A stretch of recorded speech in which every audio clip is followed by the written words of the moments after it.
All right, deep divers, ready to launch into a new deep dive. Buckle up because today we're taking on Leviathan Wakes. Yeah.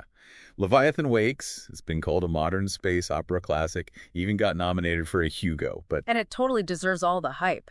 But, and this is what grabbed me, it's not just about spaceships and, those epic space battles. It gets way deeper than that. It makes you think about what it even means to be human when you're out there in the vast, kind of terrifying universe. definitely. And one of the things that makes Leviathan Wakes stand out is that it doesn't try to sugarcoat things. This isn't some shiny utopian future where humanity's got it all figured out. Nope, no sir, no space cocktails and zero gravity spas on this trip. Corey throws us right into a future where, yeah, humans have spread out to the stars, but it's not glamorous. It's tough, gritty, almost like, the Wild West, but in space. Asteroid miners, ice haulers. Exactly. It's all about carving out an existence. And there's this constant tension, this undercurrent of conflict. Earth, Mars, the Belters who mine the asteroids, nobody quite trusts each other. And the way Corey builds this world, it just sucks you in. It doesn't feel like some distant future. You've got the tech, like the Epstein drive that makes space travel possible, and it's advanced but believable. Like you can almost see how we get from here to there. Right. And it's not just the tech, it's the politics, the corporations vying for power. It all feels ripped from the headlines, just projected a few centuries into the future. Hmm. Corey manages to blend these hard sci-fi elements with a classic detective story. Like you're reading it and you're struck by how real it feels. The struggles, the power dynamics, they're all things we see playing out right now, just on a much larger scale. It's like he's taken the best parts of history, the things that have always driven us, ambition, greed, that relentless pursuit of power, and woven them into this tapestry of humanity's future amongst the stars. And in the middle of all of this, you've got characters like Jim Holden. He's the XO on an ice hauler, just trying to do his job, follow the rules. But things are about to get complicated for him. Holden, he's interesting. Almost like a Boy Scout, A stand-up guy in a universe that doesn't really reward that.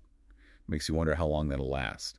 And this is where Leviathan Wakes brings in another character you won't forget, Detective Miller. Picture this. A classic, film noir detective dropped right into the heart of Sirius Station. Sirius Station, you mean that giant asteroid mining hub? Yeah. But imagine it with, a million secrets crammed into those metal corridors, whispers in every shadow. It's like Bogart in space. Seriously, I could hear the saxophone playing as I read Miller's chapters. All those dimly lit corridors, those crowded bars. Did you ever think that whole noir vibe would work so well in a space opera? Totally. The atmosphere, right. It just sucks you in. And Miller, he's like our guide to this underbelly of the future. Mm-hmm. World-weary, seen-it-all kind of guy. But something tells me this case, it's going to be different.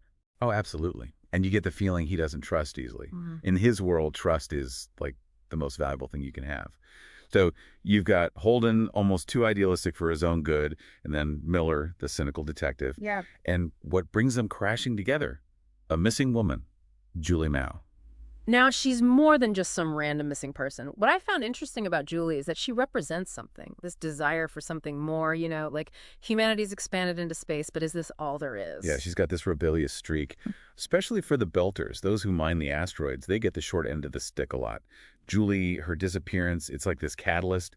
It starts to uncover something huge, something rotten at the heart of it all. It's classic, right? Missing person seems simple, but then bam. Mm. Suddenly you're dealing with corporate conspiracies, alien tech, maybe even the fate of humanity itself. And the best part is, Corey, he weaves it all together so seamlessly. You've got Holden caught in a race against time to prevent a war. Tensions are sky high between Earth and Mars. And on the other side of the solar system, there's Miller. He's on this almost philosophical detective case, isn't he? Trying to retrace Julie's last steps, unraveling this trail that leads to... Well, I don't want to spoil it. But it's masterful how Corey ratchets up the tension. Both storylines, totally gripping in their own way. Yeah. Holden, his decisions have huge consequences. And Miller, his investigation, it feels so personal, yet it holds the key to everything. It's like two sides of the same coin, both hurtling towards this inevitable clash on Arrow Station. You just know it's going to be bad, but you can't tear your eyes away. And when Holden and Miller finally meet, that's when you realize what Leviathan Wakes really is. It's not just spaceships and mysteries anymore. This is about something much bigger, something ancient and terrifying that humanity may not be ready for. And that's where we run smack into the proto-molecule, right? That thing is like nothing we've ever seen before. Throws everything we thought we knew about, well, everything, right out the airlock. It's not even that it's alien. It's the scale of it. Yeah. How it operates, how it can just reshape matter, rewrite DNA. It evolves so fast, it's like terrifyingly fast, almost like a force of nature. It's like that fear of the unknown, you know? Like, we think we're so advanced, but then you realize we're just ants. And this proto-molecule, it's like way beyond us. It's humbling in a way. And it makes you question, like, what is intelligence? What even is life? It's not like the monsters we're used to from the movies. It's so much more complex. And maybe that's what makes it so dangerous. It's not evil, it's just beyond our understanding. And of course, it falls into the wrong hands. Protogen. Those guys talk about a cautionary tale.